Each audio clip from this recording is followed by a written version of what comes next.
Welcome back to another episode of Motivate with Coach Camp. I, of course, am your host, Coach Camp, and we are down here in these amazing studios of SRP with Mr. Derek Michaud. All right, let's jump right into this week. So I am pretty excited about this one. A lot of times I have guests come in and we have some history together. Maybe we have some background. We share some common interests. Well, these individuals are my brothers from other mothers. I ain't gonna lie to you. Look, we kind of got together about 3 years ago, and we've been growing ever since. We've got some great things to talk about. What we are going to be hitting on is, in particular, the nonprofit Hope Center. And if you're not familiar with our Hope Center, I will just give you the briefest of descriptions of it. It is a mentorship program for kids, usually between 6th grade up to 12th grade, but it doesn't have to be that. But in the end, it is all about investing in the future, and that is our children. And I got news for you. If you guys do not see the necessity for that in today's world, I can't help you. But I think this is going to be something that's going to hit home for each and every single person out there. You're going to want to know all about what the Hope Center does, how you could get involved, and basically how we could come to your town. So I'm going to ask you, stick around for just a second, but you know the thing I got to do. You know the thing. I got to send this off for just a second so we can pay these light bills around here because the lights are bright and they're beautiful. So just give us a second as I get a word from my sponsors. All right, everybody, I want to take a quick second and thank all of my sponsors out there. Thank you guys so much for doing what you do for me. SRP Studios, the Rhythm Section Podcast, Hardwick Heating, Cooling, and Air Quality, Hodge Homes with Mr. Brad Hodge, Adair Honey Farms, Miss Hippie Eats, Phones Are Us, Tennessee First Responders Foundation, the Hope Center of Northwest Mississippi, and Stacy Dodd Intervention. Thank you guys. I couldn't do this without you. Please continue to support the podcast. Welcome back, folks. Here we are. We are in SRP Studios, and I have Mr. Stacy Dodd and Mr. Kenneth McKinney. Welcome to the show, gentlemen. Thank you for having us. Thank you for having us. Yes, absolutely. Stacy, that's the least amount of words you've ever said. You better scratch that. Oh, no, that's going to be good. So I'm so glad and excited to have you guys here. Look, we have some big things on the agenda. The Hope Center, as I just mentioned, it is a mentorship program. It is doing big things in kids' lives. And we all know that whenever you invest in an individual, you never know how far that will go, how many people's lives they will touch. And it was all started from an idea and a thought. And I think that is so important that people know where an inception is. So I'll start with you, Stacy. Tell me about the moment that you get the idea that you need to do something. And we're going to come to you, Mr. McKinney, because I want to see how you guys met and let everybody out there know how this whole thing came together. 2014. Okay. A man from my church just called me one day out of the blue and said, hey, we can you go with me to a meeting at the DeSoto County Supervisor's office? And I'm like, sure. I didn't even really know where I was going or what I was doing. And we went down there and we went in the office and the I can't remember which supervisor there. I know Miss Caldwell was there, Lee Caldwell, and I can't remember which other supervisors were there because I'm old. My memory's kind of fading, but I know she was there. And they were wanting to know what we could do to help Horn Lake. At that time in Memphis, there was some unrest and some things going on, and it had kind of all the schools kind of in an uproar. Right? There was unrest and things going on, different things. And so they were like, what can we do to help Horn Lake, right? And so at that time, I was a ministry leader at Celebrate Recovery at Colonial Hills Church, and we had a program called The Landing. And so when they started telling me what we were trying to accomplish, I was like, we have this program called The Landing, and it's about bullying and abandonment and cutting and, all these different issues that kids face these days. It's a wonderful program. And it's the Celebrate Recovery for teenagers. And it's a wonderful program, but it's a Christ-centered program. And so a government entity or the government can't tell someone they have to go to church. They can't force them to go to church, right? So through a series of conversations that day, it was like, and they were like, well, how can we let everybody know about this? We could make it an elective. So that means that if they're in trouble and they have to stay after school, then they could choose to go to this one. And so through a series of events, we found out we didn't have a community center back then in any city. There was not one anywhere. Isn't it interesting, though, that until it was brought to light, there was no recognition that there was a void? But isn't that true to life? Oh, it blew me away. I'm like, don't we have a community center somewhere? And they were like, no. And I was like, oh my gosh, why don't we have a community center? Right. Anyway, but that's just the obstacle that we faced is that we didn't have one. And so I had a nonprofit, a for-profit, something I had put together over the last couple of years before then. And it was a nice little plan. My mom got sick and I was taking care of her, and this plan's just sitting on the shelf. And it was a for-profit, like a coffee shop with an event center with it. It was a really good plan. but it just wasn't time, right? And so when my mom passed away, I pulled it back off the shelf, and that's about the time I met with the supervisors, and they were like, what can we do? I said, well, we can get a tent and go into a field, or I don't know what we can do, but it's like, that's not going to work, right? Yeah. And so when I left there that day in my car by myself, I'm like, that for-profit needs to be turned into a nonprofit. Okay. Didn't know anything about nonprofits. That was my next question. Didn't know anything about nonprofits. So starting fresh with just a brand new idea and no idea how to get there. And not even really sure what we were going to do. Mm-hmm. Right? So it wasn't long. I was standing in front of at the Horn Lake Chamber of Commerce, standing up introducing myself as Stacy Dodd with the Hope Center, which we didn't even really have a logo, anything. The next morning, I'm on the front page of the paper. Stacy Dodd of the Hope Center. And I'm like, how did that happen? Yeah. I mean, unexpected, unplanned. And then it was, I took it down to the Small Business Administration in Memphis. They redid the plan. It was really great. And so then we had nothing. We had no money. We had no logo, had no nothing. I had a piece of paper. And an idea. With some scribbling on it. And I was walking around and I didn't even know where I was going, but I believe everything's intentional and I believe the Holy Spirit leads us, right? Yeah. But he led me into this school over in Horn Lake Intermediate. Mm-hmm. Never been in there in my life. I just walked in and I walked up to the desk and Dory Jones was actually there. I didn't know her at the time. Her husband, Jeff Jones, is on the board of the Chamber of Commerce and things like that. But anyway, I told her, I said, hey, my name's Stacy Dodd. I'm trying to help Horn Lake. And she said, well, you need to talk to Mr. McKinney. And I was like, okay. I didn't know Mr. McKinney. I'd never seen Mr. McKinney. That's the first time I ever heard Mr. McKinney's name. Sure. Right? And so I went back into his office, and this is a true story. It was just a normal afternoon, unannounced, just walk in, dry call, I guess they call it. And I sat down at his desk, and he welcomed me in, and I started telling him kind of what we were trying to do. And, no kidding, a little tear came down his face, and he said, I've been waiting on you. And ever since then, we've been doing the Hope Center. So, Mr. McKinney, it's a great time for you to come into the conversation. So he says that he comes in to see you, and he mentions to you this idea that he has that's been brought on his heart to have an impact on the youth. And immediately you connect with him and you say that you've been looking for him. What was it prior to him walking into your office that you had been hoping for? What was your vision or thoughts or hopes right before you got to meet Mr. Stacy Dodd? Okay. Hey, so I was hired in at DeSoto County assistant principal around 2013. And before, okay. Yeah, so I got there and first of all, it was culture shock because I've never been at a school 3rd through 5th grade with 1,200 students. I come from a country school. Small population, yeah. Yes, and I was like, where am I? And I said, but the same thing was burning in his heart. Miss Stacy's heart was burning in mine. We found out later because I did meet with Miss Caldwell. I remember her. And we did have a couple of meetings, but nothing materialized. Nothing. I did meet with the mayor, but nothing materialized. So I said, hey, must not be the time. So I just kind of gave up. Not really, but gave in to the time that God has. But in the meanwhile, I had started this club at the school called Boys to Men. And what we did was the boys stayed after school, and I keep saying old basketball coach, but I'm an older basketball coach. Okay, there you go. That's right. That's a correct term. So we got started. Another Mr. Snell and I, he's an employee at DeSoto County and one of the employees there at the school. I said, hey, I just showed them this idea, and they said, hey, I'm in. Boys to Men after school. So what we did was we taught the boys discipline and friendship and honesty and all this after school. And we got started with like 10 boys. Okay, 10 boys. We were good. Well, 3 months later, before Christmas, we ended up with like 50 boys. Wow. And we could not, we had to tool it down to 5th grade. 5th grade was having the most discipline problems anyway. So we kept the 5th grade. Those boys blew our mind. They blew our mind. We were having serious discipline problems. And even so much so there was grown-ups outside of the school waiting on us to finish so they could do their business with the boys. That's how bad it was. Yeah. And we knew we had to do something. So we come up with that.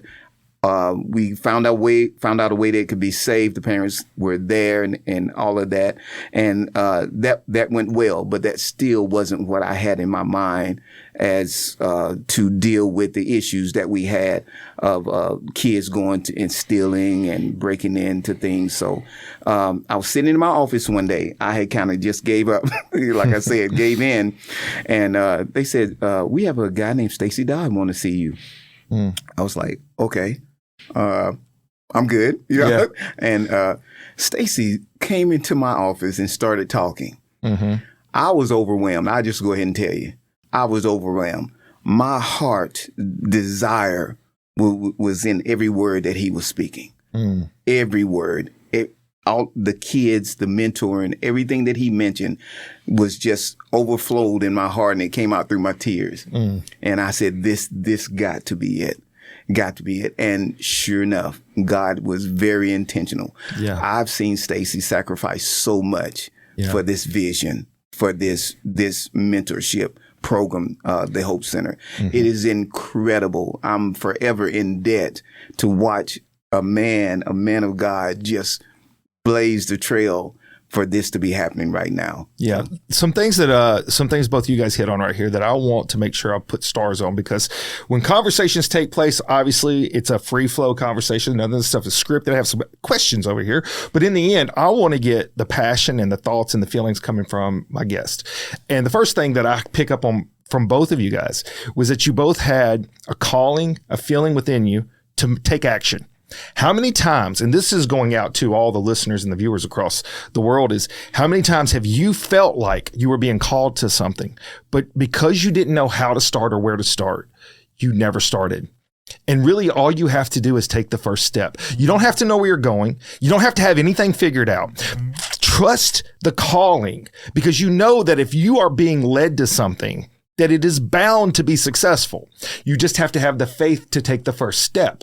And that's what you were doing, sir. So Stacy, you take these first steps. You don't know what it's going to look like. You don't even know how to do it, but you find yourself on paper and you're like, hey, look at there. Not bad looking on paper. I don't know if you said that. I would say that.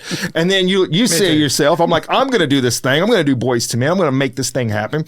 And it's kind of getting a lull. But in the end, you were taking steps, and God realizes, and he says, hey, these two men, they need each other. Because let's face it, iron sharpens iron. That's not my quote. That turns out that's actually in the Bible. Yeah. So the point is, sometimes you just need to take action, and the person that you need in your life will come along, and it'll be intentional. And when the moment happens, don't shy away from it, and don't think it was an accident or a coincidence. And neither of you thought that. That's what I just heard everybody say, was that you knew you wanted to do something. You didn't know how it was going to look. And when you met each other, you knew it was the right blend. It was the right moment. So then at that moment, when you guys have the conversation, he obviously is speaking life into the thoughts and vision that you had yourself. You clearly were probably filled up with the Spirit as well, hearing what he had to say in return. And y'all are like, dude, this is it. We're going to make the Starsky and Hutch. I don't know if y'all said that. That's what I would go with. That's correct. Yeah, Starsky and Hutch. Y'all about to make it happen. Stacy, what's your next steps after that? So you guys have now made this initial bond. What happens after that? So in the beginning, it was very tough because we didn't have any money. So we didn't have any resources. I think we had $60 or something in a nonprofit that we spent out of our own pocket and things like that. So we had no resources. We had no building. We had no money. We just knew we were called to it, right? And so this whole thing, the Hope Center, I have to go back to Miss Caldwell, because I got the call to go there that day. So in my mind, as a young Christian, and I was a young Christian back then, learned a lot in the past 25 years. The Hope Center has taught me a lot. This whole thing has taught me about God. Yes. I mean, it's taught me about what's real and what's not real. And it's taught me about people and kids in our world. I mean, the Hope Center's taught me more than I could ever teach a million kids. But when I think about it, and at the beginning, when we didn't have any resources, I'm like, so do I put this on my credit card? You know, do I my wife's going to kill me. You know what I mean? She can't find out. You know what I mean? You know, and in a very respectful type way. You know what I mean? And at that time, the only thing that was in my mind was that I got the call. I didn't make the call. I got the call, right? Mm-hmm. And so if I want to give credit to like the whole thing, it really has to go back to Miss Caldwell, because she was the leader of the supervisors. When I sat down at the table, she was kind of leading the conversation. And she was the one that was wanting to know, what can we do to help and all the things. And so there was a long period with not really a lot of communication with her and everything like that, because we were just trying to make it happen. Yeah. We weren't like not including her. We were just trying to survive. We had nothing, right? For many years, we had nothing. I mean, there was a time I was $30,000 in debt. Yeah. And I had no idea how I was going to pay it. You know what I mean? But whenever we had another event, I'm like, we're going to get some flyers made, and I'll just go get the flyers made. And so we learned how to develop the nonprofit, all those things. But it goes back to Miss Caldwell and knowing. So what that taught me, and it's still going today with things we're going to talk about in a minute. But I know that God called us to it. Yeah. Yes. I already know that, but He did it through her. Okay, He did it through her, because she's the one that wanted the meeting. And that's how it all started. Yeah. And so when it was time to either give up or keep going, I know God called me to this. I'm going to do it. You know what I mean? And hopefully my wife doesn't divorce me. I know she's mad, but hey, we're going to keep going. But she, over the years, she's seen what happened through all of it. And so real faith goes first. And if you know God's called you to something, you're never going to get it if you don't just do it, right? Right. Nobody's going to come and do it for you. That's right. Nobody's going to build your brand. Nobody's going to go to work for you. Nobody's going to go out and take a new idea out. And so through it all, it's been a faith-building mission, but it has been the most beautiful thing. And recently, we can talk about the program here in a minute, but recently God has just really given us a program that's second to none. It is like the program. It is the model, right? And it's not what we wanted.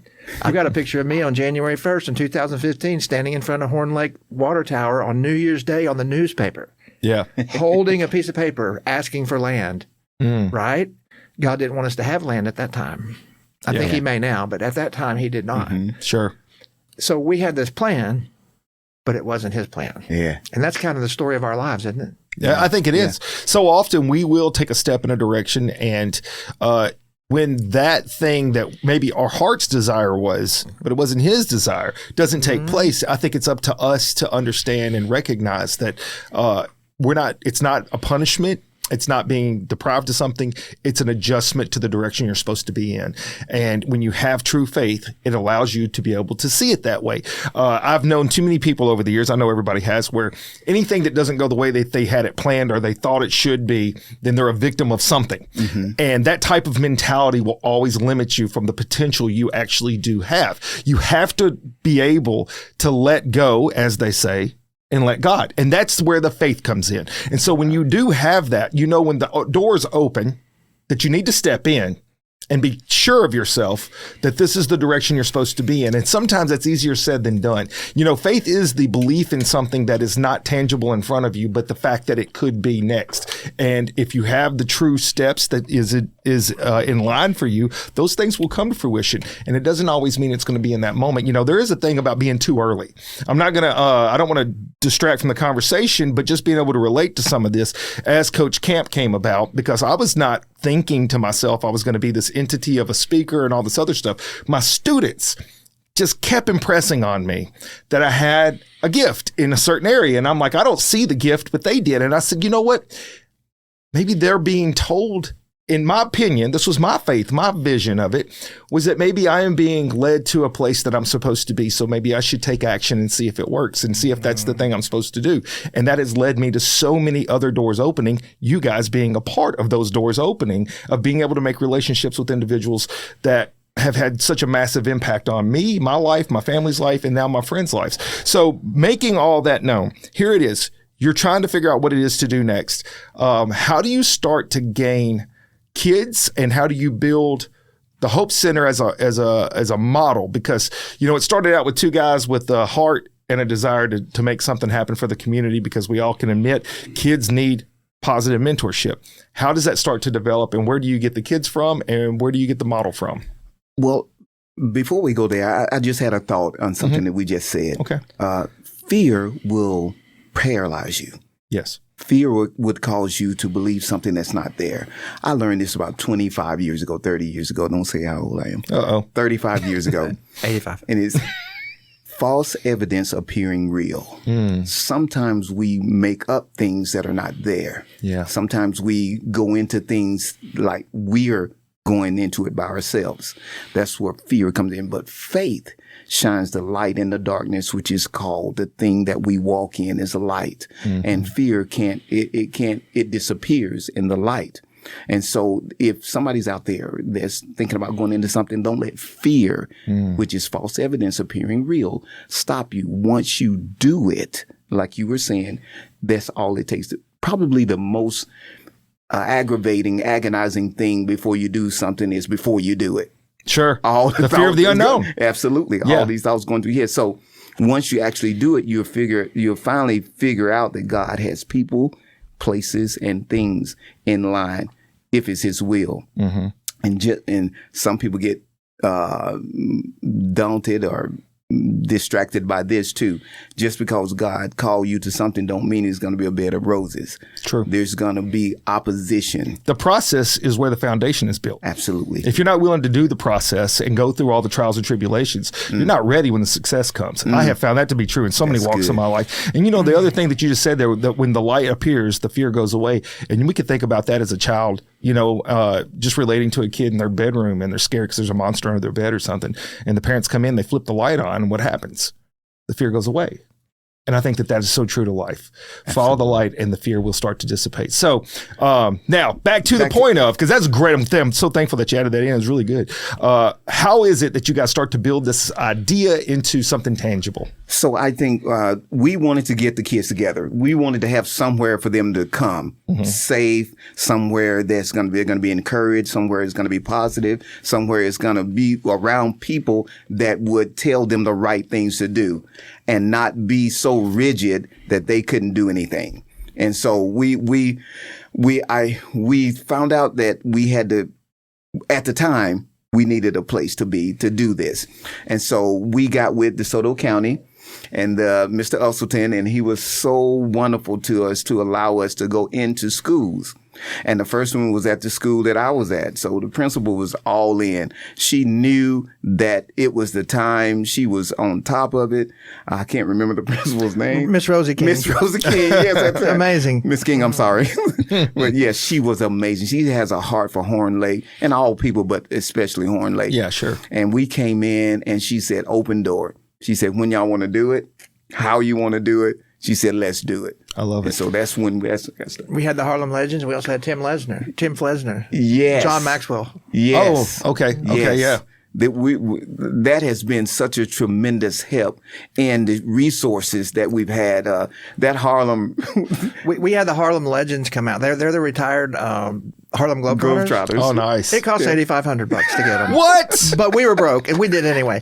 Holy moly! But they came and they performed at the Horn Lake at his gym, and so we had I think Tree Rollins. It's just some of the older, which you would know, some of the older actual Globetrotters that were on there, and they came out and performed for us, and it was really great. It was one of the first things we did. Yes, it took years to pay that off, but anyway. But then we had Tim Flesner, which is a certified John Maxwell trainer, and he came out and did the Youth Max sessions with Nick Vujicic.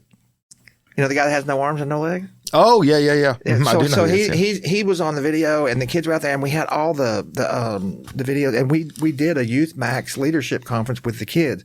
And so Nick Vujicic's talking to them, and Tim's doing role playing, and Tina Tatum. Tina Tatum came out and did a lot of things, and we had Refused to be a victim, to where we came out. We taught people they taught us how to get out of a trunk, or if you get taped up, all these escape things. Self-defense. It was awesome. And the one guy, I can't remember his name.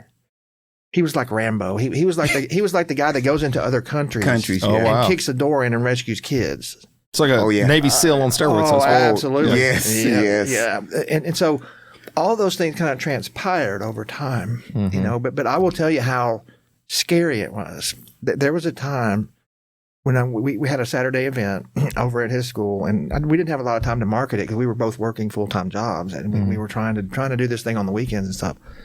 And I remember planning an event, spending quite a bit of money, and standing at the front door of the school, looking out in the parking lot. No one came. Yeah. And I remember crying that day. I was crying like, God, are you? I know you called us to it. Yeah. And fast forward 10 years later, we're the mentoring program of the year for the whole entire city of Memphis, which is over the boys club, the streets club. we're winning all these awards, and we have this really credible program, and we're doing conference. All these things are happening today. But there was days where we wanted to quit. That there was days where we didn't know. I mean, it was like there was no signs that how are we going to make it? I mean, and it's really also discouraging to see people help other organizations. They help everybody but you. You know what I mean? And it's like, why wouldn't you help us when you help everybody else? Yeah. And so that's been a really tough thing, you know. But through it all, I've learned that God is faithful. Yes. And that real faith goes first, right? And then the journey, the beautiful part of the journey, is watching Him provide along the way. Yes. Like yes. Usually when you think it's the worst, it's something big's fixing to happen. You know what Sure. I mean? And so we're still winning those awards. I mean, we are like, according to the Memphis Grizzlies Foundation, the Mentor Memphis Grizzlies Foundation, the affiliate, we amped up, we promoted up to silver level, which you have to do things for them. They don't just give it to you. We're having to do certifications, and we're having to do trainings and proofs, and when you do all of that, they're forcing you to rise to the best level, the highest level of mentorship. Sure. And so mentorship is not putting 300 kids in a gym. That's what we used to do. Right. That's where we started, and it was good. Okay. But we were investing in them a little bit, right? Like speaking to 300 of them while they're eating pizza, right? It made a difference. They had a safe place to go, so it was good. But it wasn't what we do today. Yeah. Yeah. Yeah. There's a whole different. It's a whole different level. You're taking that kid and you're saying, "I'm with you for life now," because that kid never forgets their mentor. You know what I mean? And 10 years later, you're gonna get what you meant to them, and it's not really about what we mean to them.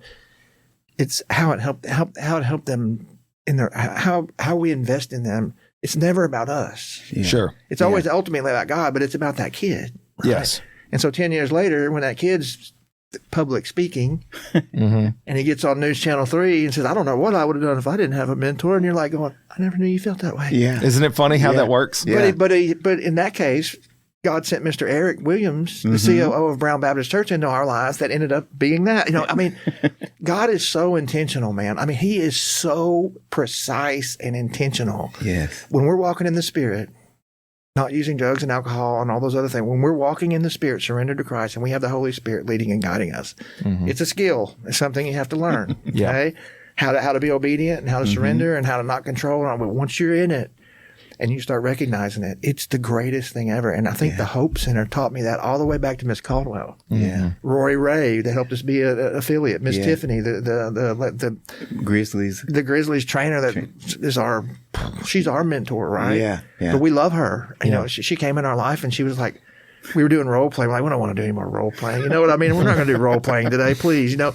but now when I see her, my eyes just light up, and she's like my favorite person. Yeah. She held us accountable, but she taught us what a mentor is, and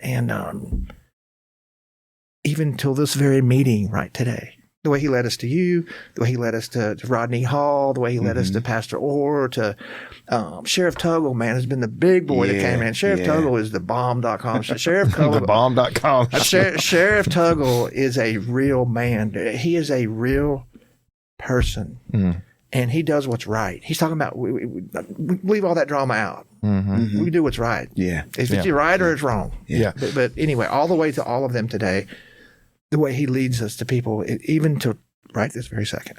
You know, you reminded me of two things. And one of those things is I like to think of seasons in life, and then life is the big picture. So the two things kind of blend, and that is the dots that sometimes need to be connected so that the picture starts to become more clear. And early in our lives, I also lived by this alliteration, and it is patience and persistence met with prayer will bring purpose. It's hard for me to remember all that off the cuff without having it written down, but patience with persistence met with prayer will bring about purpose. And in the end, what that basically stands for is so often, and I think that even more so today than in generations past, we are I want it now kind of society. And I think that's normal. That's not a knock on anyone. That is the world we live in. You know, you want something heated up, you put it in the microwave for a minute, it's done. That's the way it works. You want information, you can text somebody within seconds, it's back. I mean, back in the day, I had to get home, use the rotary dial, hopefully that they weren't on the phone so that it's a busy signal. You get what I'm saying.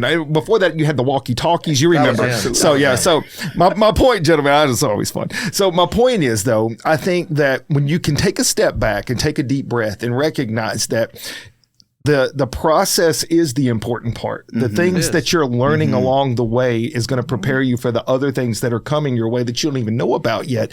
And you guys were doing that. And the fact that you mentioned, and I'm glad you did, how you had this moment where your heart and soul's in it.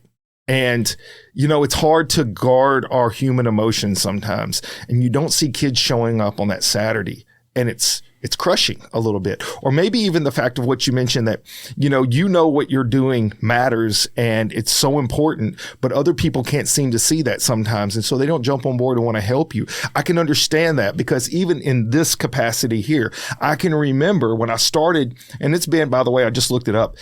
It's incredible. In March, it'll be 5 years since I started the whole Motivate with Coach Camp thing. And I can remember there were times I would put a message out and I'm like, man, I know that hits. I know that's a good one because I needed that. And it's like very little response. Nobody seems to care. And it starts to dawn on me, maybe I shouldn't do this. Maybe I'm wasting my time. People don't care about positivity. If I was walking down the street smacking somebody upside the head, they would think that was better. I don't know. And then I would get one person, one, that would comment and say, man, I needed that. My life. Yeah. It's going through some stuff. And that hit my heart. And I'm like, that's why I'm doing it. I wasn't doing it for 50 million people. I was doing it for one person. One person. And I think when you have that approach, God will reward that. But you need to be prepared for the success that comes. Because that's another thing that I've started to realize. The deeper I've got into this and the more I've done, the more people that connect with me. It's so important to always remember where you come from. And that process builds that humility. And you need the humility. Never think of yourself as being bigger than the process. Never think of yourself as being bigger than the product. And never think of yourself as being bigger than God. As long as you keep yourself in the place you're supposed to be and stay humble, anything can be possible. Yeah. And sir, that's where we're leading to next with this Hope Center. That's why my heart is on fire. You mentioned how we kind of came into each other's lives. I remember when I started, and just a little fun fact for those of you guys that haven't went all the way back to the very beginnings. Mr. Stacy Dodd, you were the third guest ever on my podcast. And I'm closing in on 200 podcasts now. So you were the third guest ever. Best looking one too, right? I'm gonna give you that today. It's a beautiful day outside. I don't want to ever rain on that parade. and here's the thing about it. I didn't know you at that time. I was made aware of you. I was made aware of what your background was and what your heart was. And at that time, whenever I was introduced to who you were, it wasn't about the Hope Center. It was about addiction recovery and then your past with addiction. And I'm like, oh, this guy has a great story. And then as I do my research, I'm like, oh, he's helping a lot of people. I need to help get his message out. And so when we met, I was impressed with that. And it's such a need. And it hits every family, by the way. There's not a family out. There's no demographic. There's no socioeconomic. And we're going to get to some of what you do, Stacy, on that side of things. And that to me, that's a heart. You have to have a heart for that. But when you mentioned the Hope Center and I found out more about what that was, see, I don't have the tools you have for addiction recovery. And I'm not upset by that. I can't connect with a person in the way that you can connect with them and help them. You understand what that is. But man, did I see and know and feel and live around kids that needed great mentorship. And when you introduced me to the Hope Center, I'm like, that's that's my heart. That's bigger than me. That's something that's impactful. That's something that'll have a long-lasting impact on kids. Who knows how many hearts they'll touch. And so at that point, whenever you allowed me to get involved, it was exciting and it was life-changing for myself. And so that's where I want to lead to now is talk to the listeners about what it means to be a part of the Hope Center. What does that mentorship program look like? Because as you were just hinting at, it is not 300 kids in a stadium and one person talking to 300 kids once or every couple months. This is personal relationships built to be able to invest in them on a regular basis. So talk about that one-on-one mentorship that you guys offer. Yeah, I'll share my perspective and then I want him to share his perspective. Absolutely. And when you talk about gifts, so the conferences that we do, which is one of our huge best signature things that we've ever done, but they have you. pumped up, fired up, encouraging them, and they always like, Coach Camp coming. You know, I mean, they love you, right? But you're good at that, right? I'm good at operations, planning, organizing, thinking ahead of time, getting there, make sure we got the facility rented and all these different things that we do. Mr. McKinney's good with kids. He's a principal and a pastor, like a 25-year educator, right? So when he talks to those kids, they listen to him. Yeah. You know what I mean? Now they'll listen to me too, but not like they listen to him, right? And so we all have our own gifting, like you said. Yeah. And when you operate in those giftings, and you get enough people together that have the different giftings, and you let them operate in those giftings, that's where the magic takes place. So anyway, to talk about the program. So one day when I was at my work, which is Turning Point, getting ready to celebrate 11 years there, I was minding my own business. I was a CEO at that time, which I had never dreamed I would be. And I'm sitting in my office one day, and I get a phone call, and they said, "Hey, Mr. Roy Ray's at the front door." And I'm like, "What's Roy doing?" He's an older guy, and I'm like, "What's Roy doing here?" You know what I mean? I don't know what Roy's doing here.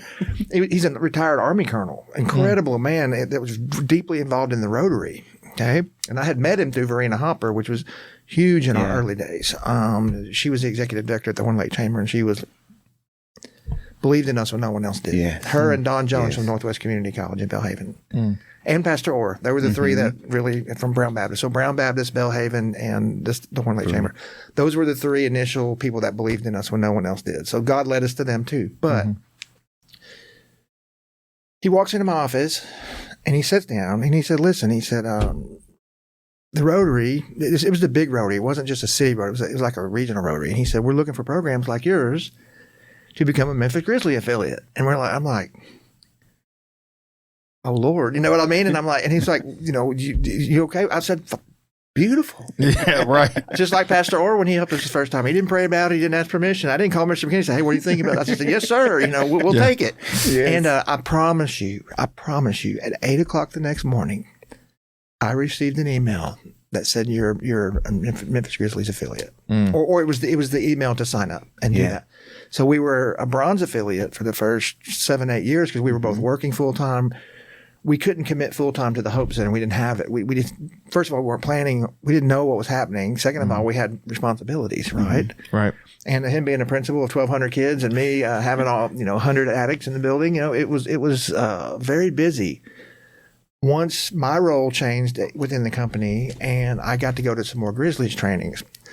So when we started going, Mr. Truman Wallace went, Mr. McKinney went, his wife went, Stephanie went, my wife, we had different people going to these trainings, but we went to 300 hours trainings in a year, and they taught us the different types of mentoring. And they taught us what a mentor is, what a mentor's not. And it's so deep. It's simple. It's beyond simple. Easy, efficient, simple.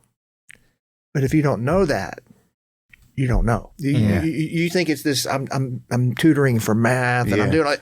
It's none of that. But when you do it the way they suggest you do it, it's powerful. And then you have all the extra time and resources to make it even better, right? Yeah. So you're not paying $30,000 a month for a building, and $20,000 a month for electricity and all the bills, and then another $300,000 a year for salaries. You know what I mean? We can do all of that very efficiently, right? So you don't have to have the building. You don't necessarily have to. You can support small business. I mean, the model that we have is like off the charts. It supports the community. It gives other, all the leaders can all these things. I'm not going to go into it all because I don't want to talk too much, but it's the futuristic model. It is it's so efficient and it's so effective. It's like they still have their life. They still go to school. They still have soccer. They still have karate. They still, but then we go to eat sometimes. We go to Redbirds game. We do different things, right? Skating. So when you're skating, bowling, you've done all those things. We don't interfere with parenting. Right. And so a lot of times a mentor thing, the family first time, sometimes you need to come over mow my yard. You need to go to all my kids' games, and which is wonderful. Right. And we will if we can. But that's not the mentor's job. Right. Right. We're not an ATM. We're not a we're not the parent, right? And so that's some of the things like the Grizzlies teaches us. You're not to interfere with parenting. That's right. And that's hard sometimes because Sure. we can see something happening and we're like, Yeah, I get what you're saying. you know, Yeah, what it's I mean? like- we want to discipline those kids, or we want to like, and sometimes we will speak up, like, and we will coach them. But there's so much to mentoring that makes it that accomplish what it's designed to accomplish. You're a lifelong friend. You know, you're the role model. You're all these things, but you can't overthink it and you can't overdo it and like try to dominate and, you know, all these different. It's so wonderful, and we are forever in debt to the Memphis Grizzlies because the mentoring it's called the Mentor Memphis Grizzlies. It's a national mentoring program. The Grizzlies is the hub in Tennessee. So every state has a hub. So Atlanta, Washington, Dallas, I mean, they all have these programs. The Mentor Memphis Grizzlies has the finances and the resources to be the hub for that national mentoring program. What they do is they get equipped by National Mentor with the elements and the trainings and all the everything that we need. It's beyond anything you could ever. You can't ever get to it all. There's so much, but the Memphis Grizzlies, like I think it was $600,000 last year. And so they split that between 55 programs. And they give money. You have to be a silver or a gold affiliate to get any money.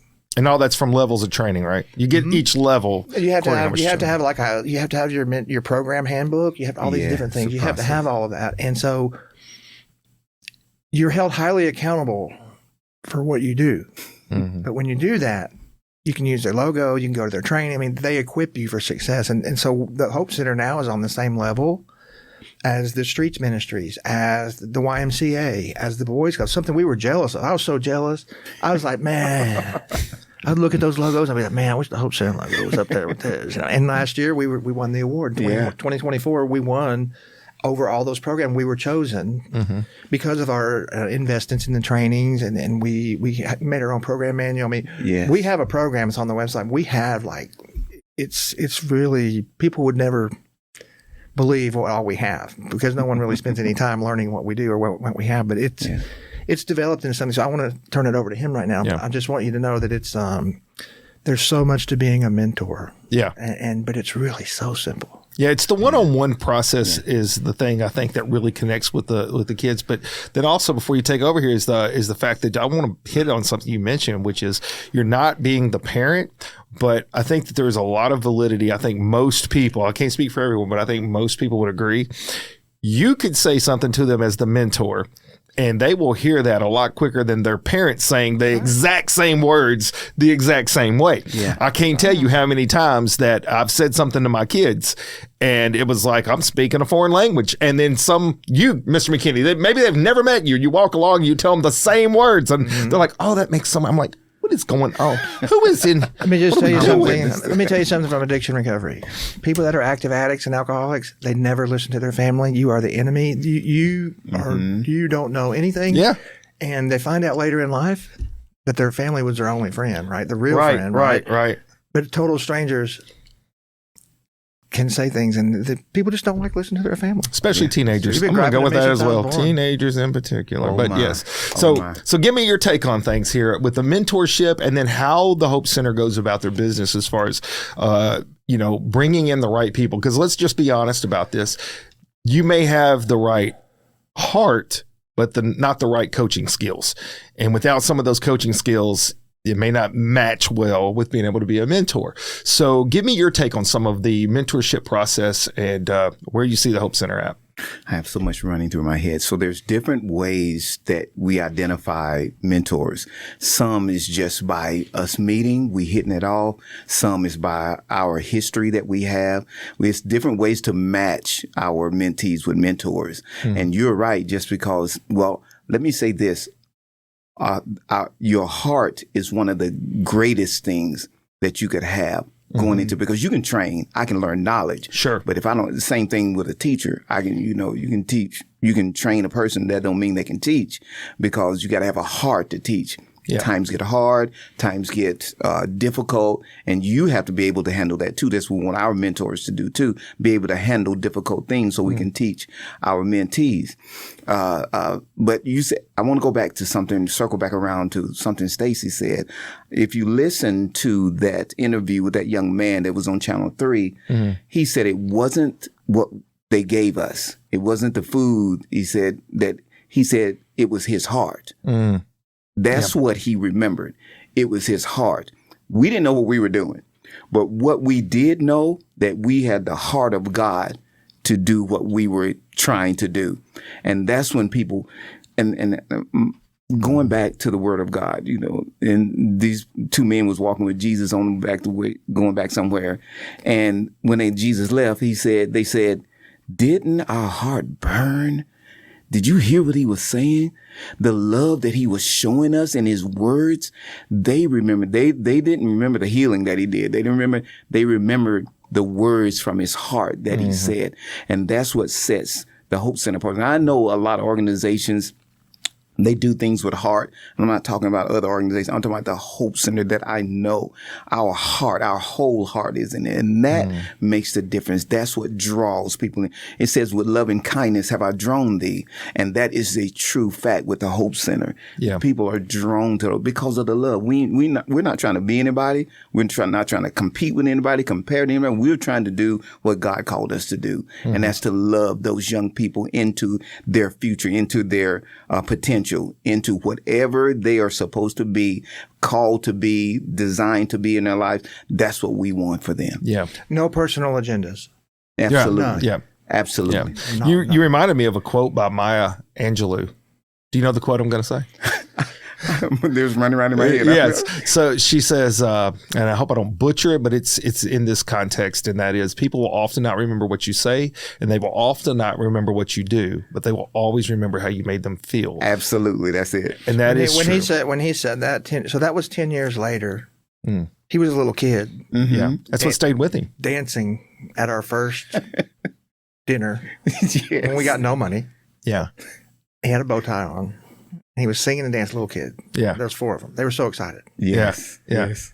10 years later, Mr. Eric Williams, very smart man, called him. He said, hey, we got this WREG. We think it'd be great if you come talk. He didn't even tell me. Oh. I didn't even know. Surprise. So I'm going over here to Brown Baptist, and here's WREG, Corey Ventura, and the whole thing, the TV, everything. And he gets on there and says that.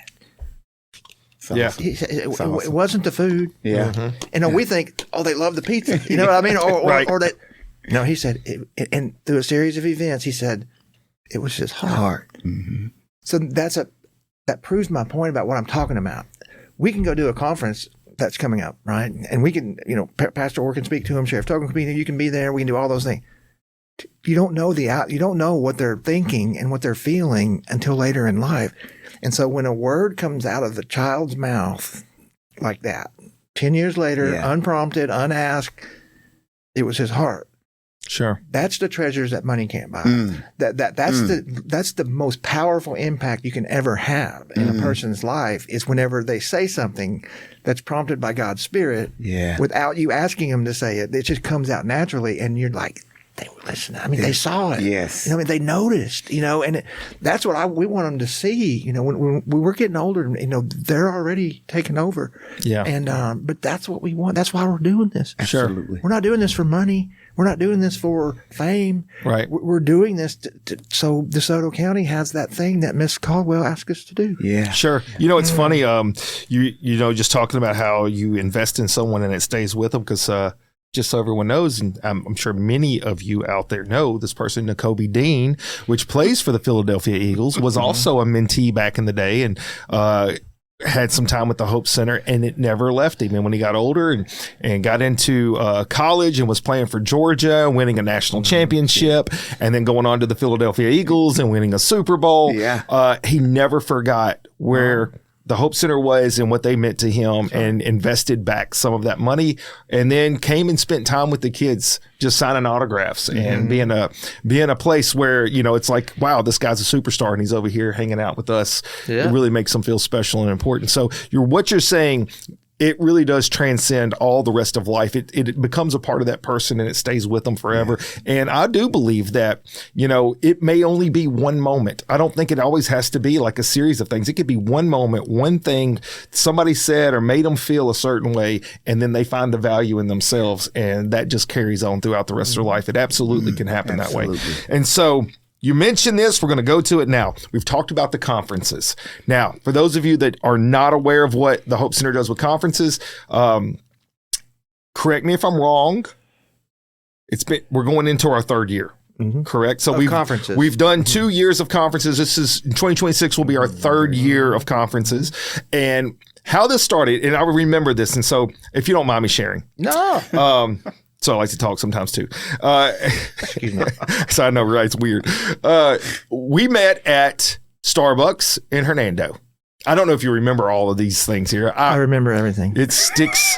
I don't believe that. So it's stuck in my head pretty strong. So we're meeting because I'm talking to you about your books, and I was presenting to you the idea of me writing a movie script of your life.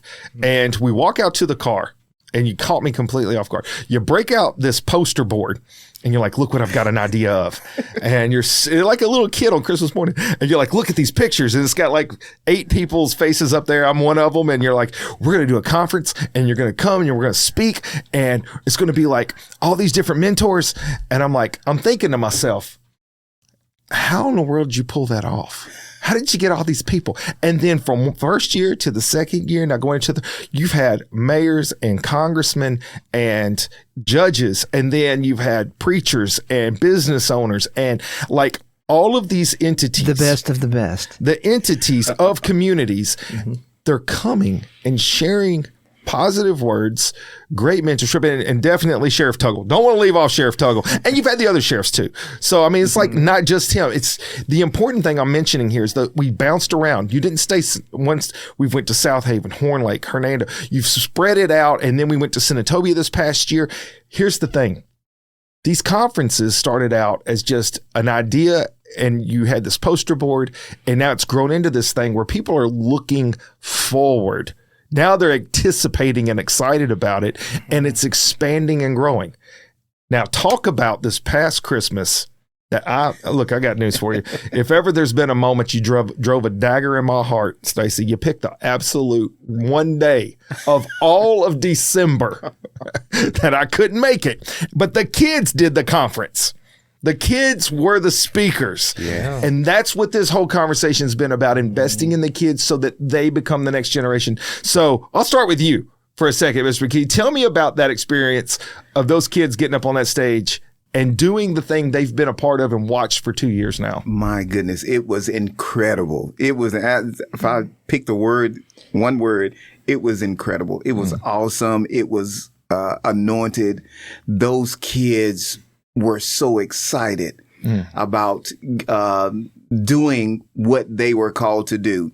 And if you had seen them walking around that room and with a mic and asking questions, you would say, there's no way this kid hasn't done this before. Sure. There's no way this kid come up with that. I mean, they were asking questions in the audience and everything. Their gifts were exposed. And everybody in the audience was like, what are they doing? Yeah. You know what?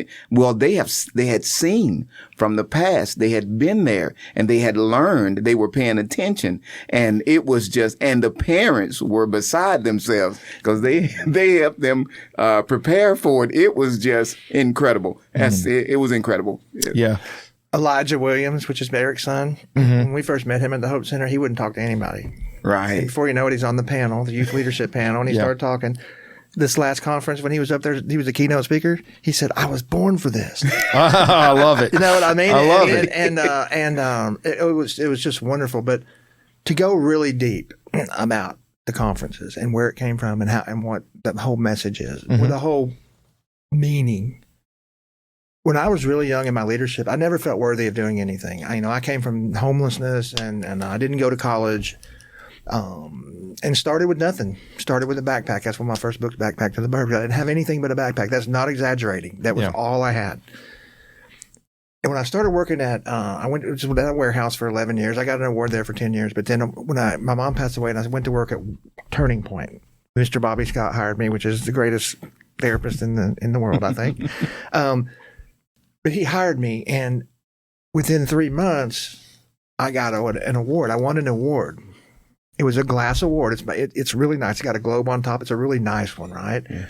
And I won a trip to Punta Cana, Dominican Republic, at Sandals Resort. Me and my wife for a whole week. Nice. And I won the award for my work. getting the facility. Turning out. I was a director of operations, and it was my first role that I should have had a college education at, but I didn't. And so I won this award, and I'll never forget how I felt with that award. I mean, that award was like I had never had anything like that ever. I had a baptism certificate and some vacation Bible school certificates, and I still have those. But anyway, this award made me it just changed me. It made me want more awards. Then I was with Colonial Hills Church and through a series of events, I went to a John Maxwell conference one time. And I remember the catalog. And we do those, right? And I remember how I felt. I felt like a professional. I felt like maybe I was going to be successful in life, And so the conferences and the awards, that's where all that came from. Gave you confidence. Well, it's because of the way it made me feel. I want those kids to feel the way I feel, because you know how many awards and things I have now? A bunch. It's like 50, right? Yeah. But I didn't ask for any of them. But when I got that, it all started, my baptism certificate, when I was in a program, rock bottom, never accomplished anything besides barely graduating. My baptism certificate is the first certificate. And now there's not even any wall room. I mean, God has blessed me with all kinds of different awards and volunteer things, and some really nice awards. Some of them are very prestigious. You know what I mean? But I never planned anything that I do today. But when it comes to the awards, like that's why you see me giving awards at the conference, and that's why we do the conferences. The conferences were just a dream. It was like, man, if we could do everything we want to do, we'd be doing these conferences, not just in Horn Lake. We want to do them in Olive Branch and South. And now it's a reality. Not only is it a reality, but like you just said, I mean, we got Dr. Heindel. You know what I mean? Yeah. Pastor Orr. Yeah. I mean, Sheriff Tuggle. I mean, Tina. Prominent figures of the community minus one. That's me. I'm not one of them. I'm not a very big community. You speak at all of them. You get and no, but then also there's the new leaders in the community. That's true. So there's some ones that are at this conference that are coming up. We have some young leaders that are very powerful. You know what I mean? And so we try to include the really successful ones. The lifers. Leaders of leaders. Because we think they're the smartest and they're successful. So we want the kids to hear from them. But then also newer ones, there's some of the new people that are coming in, some that we're mentoring, like Truman Wallace. Yeah. He spoke for the first time recently, and his wife has been. So we try to get them too, but we're also getting the kids. And so we want everyone. We believe everyone can be a leader. I believe kids can be a leader in the third grade. I'm just saying. He said it earlier. Processes are easy. You can train anyone. Sure. On a platform or on a program or whatever, but it's the heart. Yeah. So anyway. Yeah. Yeah, it's funny because a couple of different times the conversation has led, when me being at college and having to go to leadership groups and stuff like that, when I was on the fire department as well, the conversation usually does drift at some point to what makes a leader and who can be a leader. Those are like two common questions. And I don't remember the moment it came to me, and I don't remember someone saying it, so I'm not taking credit for it, but maybe someone said it and it just like stuck. And then one day it surfaced again and I'm like, oh, that makes sense. But what makes a leader is a person that desires to have positive influence. Now, I say that any leadership can happen. So you can have negative leadership and you can have positive leadership. But for me, true leadership is a person that makes a decision they want to have positive influence. That's a true leader to me. The second part of it is, what is leadership? To me, that is a decision. It is a decision to do it. Anyone can do it. It is the decision that you want to do it. And then that comes on different levels. And so you're right. In third grade, maybe that leader is only a leader of 2 or 3 friends. And it's true. Circles can be very small, but understand everyone's watching someone and you never know who's watching you. So it's so important to be accountable to your actions. It's so important for you to be mindful of the impact you may be having on someone else. And ultimately, these leadership conferences, I think that's the core of it, is you have these individuals that have prominent positions up there speaking that to these kids. And we've already talked about it, man. Those kids are hearing that message 10 times more than if their parents were saying the exact same words in their living room. And some of those things stay with them. I can tell you now, I don't mind mentioning the mayor of Hope Center. Y'all don't mind me mentioning the mayor? Mayor of Hope Center, Mr. Kyle. Mr. Kyle, I hope you're watching this, bruh. He is those personalities that lights up the room the moment he walks in. He's one of our little mentees, man. How old is that guy? About 9, 10, 11 years old? I don't know. He's about 11 or 12. Probably 11 or 12. I think so. Man, that dude has no fear. He will go and speak to any human being on earth and then give them the who, what, and when. And the beauty of this guy is the very first time I ever met him, the first time I ever was introduced to this dude, is he comes up and he's so impressionable and he's so polite and he's like asking you questions, inquiring about who you are. And I don't want you guys to lose this moment, man. When you see a small guy, 11 years old, with insightful, intuitive comments, understand that everything that's happening in that room with those other leaders is a part of who he's becoming. That dude is soaking it up. Yeah. He's just one example. He's an easy example to see because you hear it come back from it. Yeah. And whenever we had this recent conference that unfortunately I was not able to be at, where the kids were up there talking, I've seen some of those videos that some of the parents posted. Absolutely incredible. So now that we've touched on these things, and we're going to move it to the next section here, if y'all don't mind. Do you have anything else on that? I don't want to pass it up. I don't want to pass it up on that. As we move to the next section, moving forward for the Hope Center. Now, we've got more conferences coming. My personal love would be that this thing grows, the Hope Center itself grows into, like, I don't want to call it a franchise, but maybe like that model, let other people pick up and they're a part of the Hope Center. And we have these branches all over America having these big impacts on all these different communities. For the longest time, I know you've mentioned this, talking about this, and now how at one time in life, the brick and mortar was the dream. And then now it's come back around where it wasn't the right time. So now we have big things on the agenda and the hope bucket, if you will. Mm-hmm. You want to talk about possibly some of the big things in the future for the Hope Centers? We got some big stuff on the horizon. Yeah. So whenever we talk about God going ahead of us and being, he's way ahead of us, mm-hmm. and he's very precise, right? And so he protects us from ourselves many times, and that's what he's did over the years for mm-hmm. us.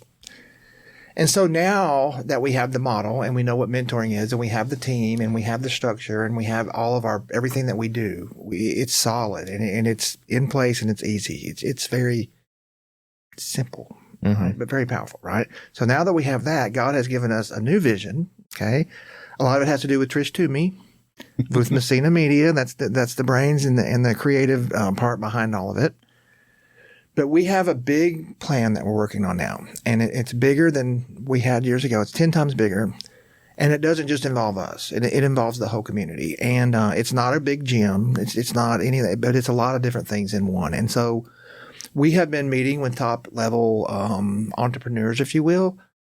We've been meeting with top-level organizational people that are over big organizations, and we have a plan, and it's incredible. It is the solution, and I believe every city needs one. Mm-hmm. And so we, like right now, I'm getting ready to release some things. We're getting ready to release some things, and we're really looking for like the top 5 entrepreneurs in the North Southeast region of the country. Like right here, we're looking for top level entrepreneurs that know what they're looking at and are ready to invest something, but also have lots of return back on that. So it's not, the plan is not a give me, grant, give me, everything's to do with give me. Mm-hmm. This has generators, revenue generators, and it's a vision straight from God, mm-hmm. right? And I don't want to share too much because there are people that if they hear something that they automatically think you're giving it to them, and they don't even want to let you be a part of it, right? So those are the kind of people we don't want to be involved. But we have a plan, we have a location, and we have a model that is world shaking. I mean, it is culture changing, and like I said, it's not just a building, right? In these days, you don't want to get. I'm just going to be blunt. In our culture today, doesn't matter what city Okay? You don't want to get 300 or 400 kids together. Problems happen. Sure. Okay, like when they all go to a concert, right? Mm-hmm. Someone's drinking, someone brings a gun, someone's girlfriend, all these different things. So that's not really the answer today. Yeah. Okay, but what we have is the answer. The model that God has given us is the answer for the culture today. It is the answer because of what it does as a combination. Right? Like I said, it's not just a Hope Center. The Hope Center is just the mentoring aspect of it. Sure. So the service we're going to provide is mentoring all the kids. And like you said, not 300 kids or 100 kids in a room and you just talk to them for 30 minutes and go home. I'm talking about real life mentoring stuff. Like Sure. All the way into college, all the way into their careers. This thing provides all of that and a lot more. And so we've got some really powerful targets that we think are going to take it and like support us through it. What we're looking for is someone to support us through it, not give it to us. Right? We're looking for someone that knows what they see when they're looking at it. Yeah. And a lot of people, when they see it, they think, I can take that. I can do that better than you. No, you can't. Yeah. I'm sorry. I'm just saying, no, you can't.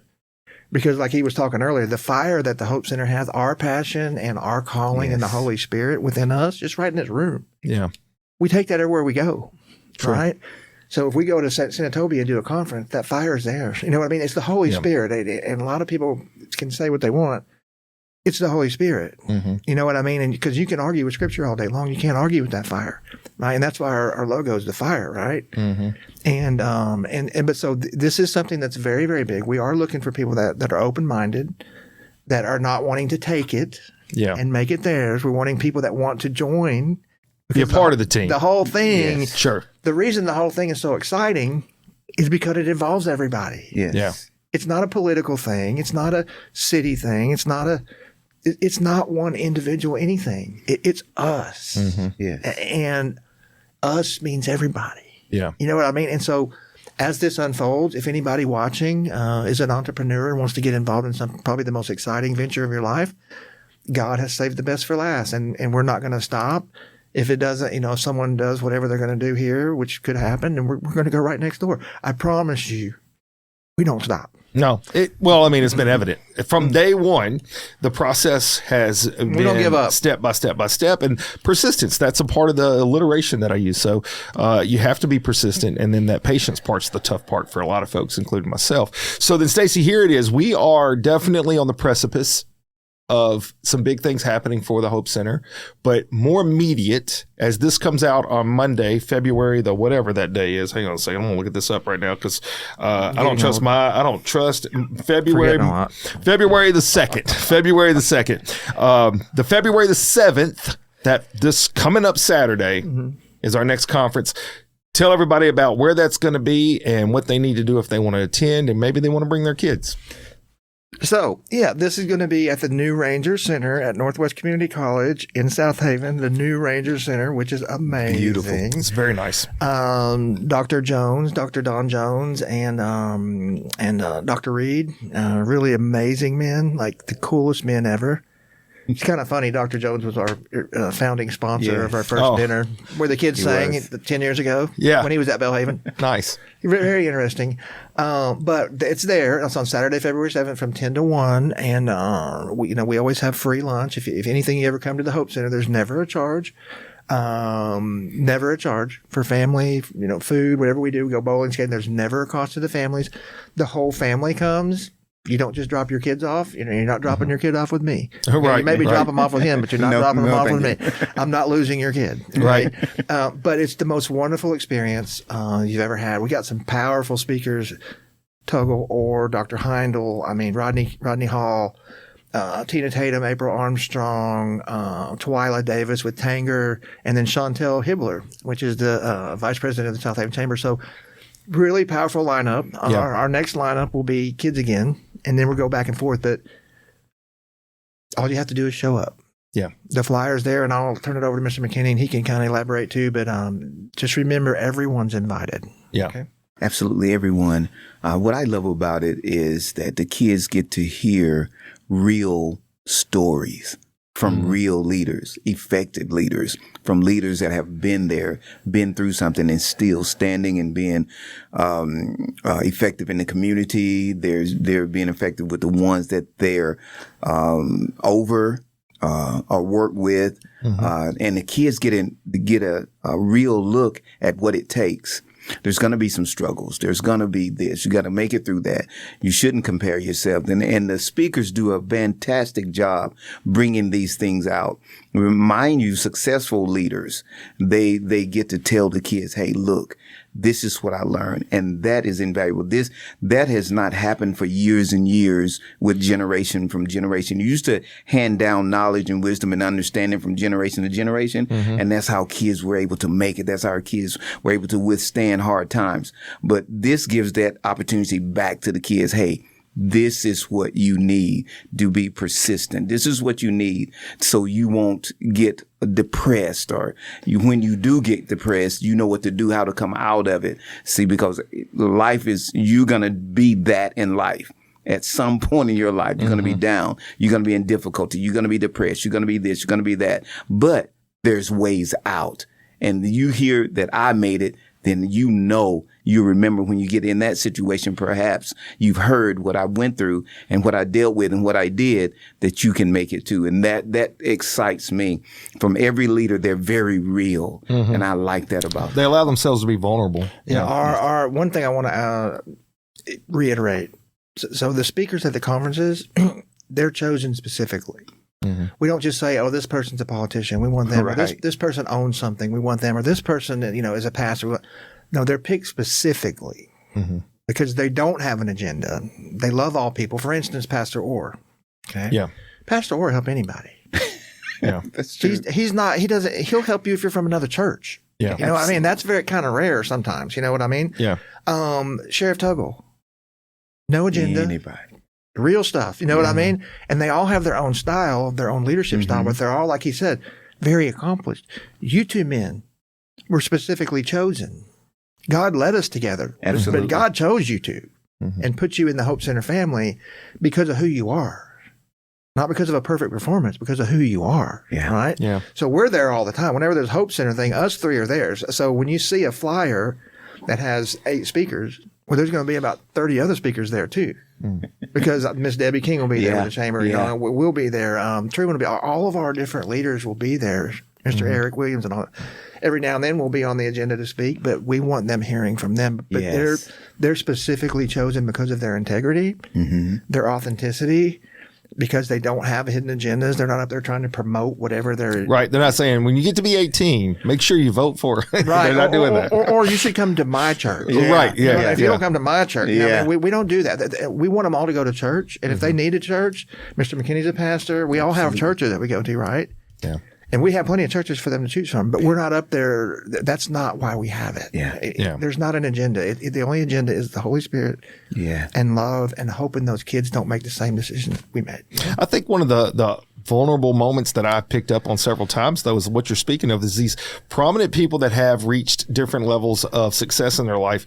They will open up and talk about the struggle they've been through or some of their setbacks. The failures. And that, to me, speaks volumes, not just of their character, but then as a person listening to them, it's like, it gives you confidence that you're not the only one. Kids sometimes hear another person struggle through something and they realize, man, I always thought maybe that was just me or just our family. And now here it is. I'm hearing this kind of same thing took place and you still are, your head's above water. You're still going. That's so important. And to me, that's the big part of the encouragement as well.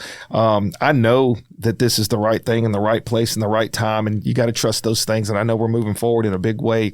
And for me, it's always been about the message and not so much about the popularity or the reach. It was about the message, and the message, though, is really starting to grow, and you have to be ready for prosperity as well. I think God does prepare you for that, and that's what's about to come. 2026, we're getting in our licks. That's all I'm going to say. It's going to happen, baby. It's going to happen. So last thing, before we wrap up, we're around time here. I do want to touch on this. So sometimes people step out. We're going to have a whole nother episode. It's going to talk about addiction recovery. We're going going to talk about all the things that you offer. But sometimes kids end up, or not just kids, adults obviously, but people end up in tough spots and they need help. So I don't want to let this slip away and not just mention a little bit about what it is that you've started doing, Stacy Dodd Interventions, and then how you're a part of Woodland and what the program offers. Because here's the deal. We're going to come back in and we're going to have addiction recovery. I've got some big ideas coming up for 2026, but I just want them to also know how they can find you and reach out to you if they need you. Yeah. So the message in a nutshell is, and I don't do that very good, but the message in a nutshell is anyone you have in the United States of America that's addicted to alcohol or drugs, you can call me. Okay. I have hundreds of connections, like speed dial. I have programs for people that have Medicaid. I have programs that have people that have no insurance. I have programs for people that have insurance. I have programs for people that are clean. I have programs for people that are dirty. I mean, I have connections with all of these because I've worked with Woodland for over 11 years, also with the Hope Center and the Chamber. I've met all these people. But my role every day is to find people that are addicted, which many are in the ICU, they're in jail, they're on the streets, they're in the woods, they're in the hotels. God led me to something last year, which through a man that I work with, Brett Martin, he put it on my radar, and I got credentialed as an interventionist. And so then I started thinking about it, and I went through all this credentialing process. It was like going to college. It was tough, but I was able to get it, luckily. And so it's very rare to be a credentialed interventionist. And so then I started thinking about it. I'm like, Jesus was the master interventionist. He was the master interventionist. It's true. And he still is. Yeah. He intervenes through us, and he would go get them. And so I take it to another level, and I go get these folks. I go to their houses if they don't want to come. I work with moms at Enabling. I work with drug courts, lawyers, judges, attorneys, therapists, psychiatrists, behavioral health, everything, prisons, jails. And I go intentionally search these people out and make friends with them, just like we do at the Hope Center. And let them know they're worth something, and let them know when they're ready, let me know, and we can get them connected. So anybody in the whole world that has an addiction, they can call me at 901-484-8429, or they can go to my website, stacydodd.com. And the contact's on there. It talks about what an intervention is, what it's not. And I did get my credentials, so now I'm a certified speaker. So I get to speak at CE events, which I really didn't even realize when I was doing it that I'd be able to do that. But nice. And I do my first one at the Spiritual Care Network on January 22nd. Mr. McKinney speaks there too as a pastor, and he speaks there that does faith highlights. So it's something that we do together, but we're here for you. If you have a kid that's smoking weed, skipping school, having behavioral issues, anxiety, not wanting to mind, isolation, call us. All you have to do is call, and we'll say, hey, come to our next Hope Center event. All you got to do is show up. And that's how it starts. And so we make it very simple. All you have to do is call, and we're there. We're on social media. You can look us up. We have our websites and all those things, but we want those people. We want the people that no one really knows how to deal with, or that are hard to deal with, that aren't listening. You think it's over? If you think it's over, that's the big fish. That's what we're really looking for. And so please call. Yeah.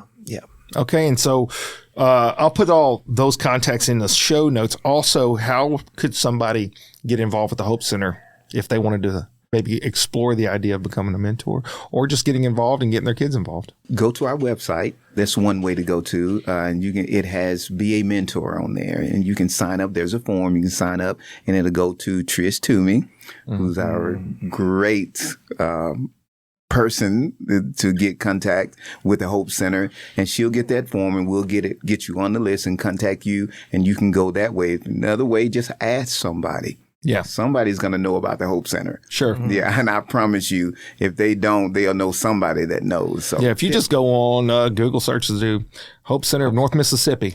A funny thing about God going ahead of us, years ago when we made the email address, the email is hopecenterusa. Oh, really? At gmail.com. I mean, God's just really powerful like that. I mean, he is. He sets us up. He goes ahead of us. Absolutely. So, look, great conversation. At the end of the day, if they see this and they are not inspired to take moves in their life, they don't have a pulse. That's what I'm going with. I'm a paramedic. I can make that call. This right here has relit another fire in my life. I can't wait until to see what this next year is going to hold for us. I always like to leave a moment at the end of the show to get my guest thoughts conversation piece, words of wisdom, quote, anything you want to throw out there. So I'll give you a second on that for a minute here. The bottom line is this. I'm so blessed to be a part of this organization with you guys. I thank you so much, Stacy Dodd, for coming into my life. Mr. McKinney, thank you so much for being a part of my life. I can't even start to put into words how much it's impacted me personally. And I'm just so thankful, man. I'm blessed always. And this is going to be a big year. 2026 is going to be a big year. So Stacy, I'll start with you and we'll finish with you, Mr. McKinney. What are your final words to the visitors out there that are maybe clicking in for the first time? They've never seen a Motivate with Coach Camp show and they're like, hey, check this out. And now you're going to leave them with something great. So I think the mission always has to come first. And I think that when you view things from a kingdom perspective, like my last book was talking about discovering the keys to the kingdom. Mm-hmm. And when I started viewing life from a kingdom perspective, it changes everything. It changes your encounters. It changes everything. It even changes like the hopes and our mission. It's a kingdom mission. It's a kingdom agenda, right? Yeah. And real faith always goes first.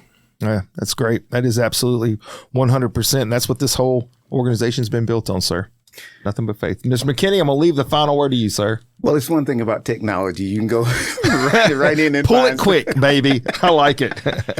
So I literally have, I won't quote this right, but it is said, this quote is, for evil to consist and continue is for good men to do nothing. And that right there has been a light to me.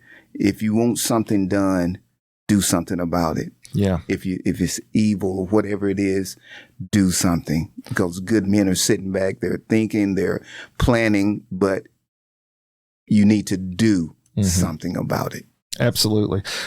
Take action. And that's what you guys did so many years ago. You took that first step of faith and man, has it grown and grown. And I can't wait to see what happens next. Look, guys, I can't tell you guys how much I appreciate y'all. Love you, brothers. I can't wait to see what happens next. I'm going to ask you to do me a favor right now. What do you think it is? I'm going to tell you what it is. Go to my website, motivatebycoachcamp.com. I need you to do something else. Subscribe to my YouTube. And until next time, Coach Camp out. I love the chase and the hunt, and I set the pace when I'm running. I always take what I want and I always give it 100. Don't need a bank, no, I'm funded. Play the game like it's nothing. I'm always thankful for something. Don't take for granted, stay humble. Now wake up, it's time to look at the enemy. Look in the mirror if he is no friend to me. It's not working out, maybe it's the chemistry. It's time to